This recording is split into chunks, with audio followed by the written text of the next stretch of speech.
Cette vidéo est un rappel de cours sur l'intervalle de confiance pour l'espérance. Soit x une variable aléatoire d'espérance mu et d'écart type sigma. Alors très souvent, a priori, on ne connaît pas la valeur de mu. Donc pour l'estimer, on effectue n observations indépendantes et on constate des valeurs x1 jusqu'à xn. On calcule x bar qui est la moyenne empirique qui estime la valeur de mu et on calcule également racine carrée de v tilde donnée par cette formule qui estime la valeur de sigma. Cependant, cette estimation de mu par x bar n'est pas satisfaisante. Pourquoi? Parce que on ne connaît pas la probabilité avec laquelle cette estimation est valable. D'où la nécessité de déterminer un intervalle de confiance pour l'espérance mu. Proposition. Si n est supérieur ou est égal à 30, alors au niveau de confiance de 95%, l'espérance mu appartient à l'intervalle de cette expression qui fait intervenir x bar et l'écart type sigma. Au cas où la valeur de sigma est inconnue, on la remplace par racine carrée de v tilde. Une deuxième proposition.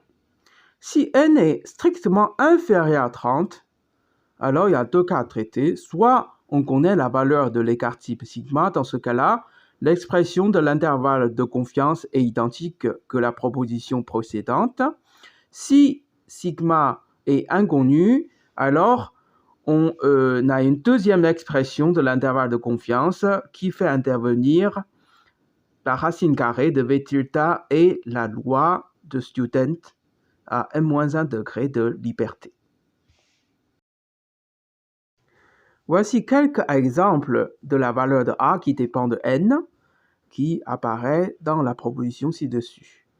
Pour un n général, il faut qu'on se sert de la table de la loi de Student pour déterminer la valeur de a.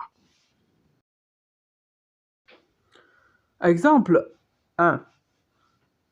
On a constaté 4 valeurs de 1 à 4, mais la valeur 1 fut constatée 20 fois, la valeur 2, 30 fois, etc.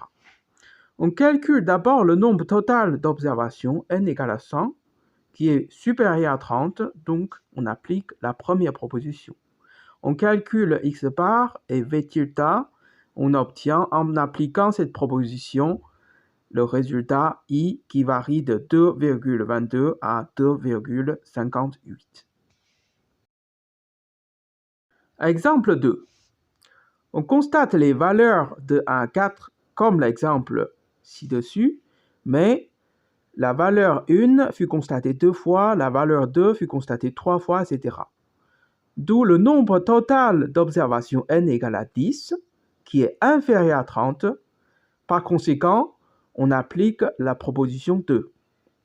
On calcule les valeurs de x bar et de v tilde, et en appliquant la proposition 2, on obtient la formule de l'intervalle de confiance I qui varie de 1,7 à 3,10.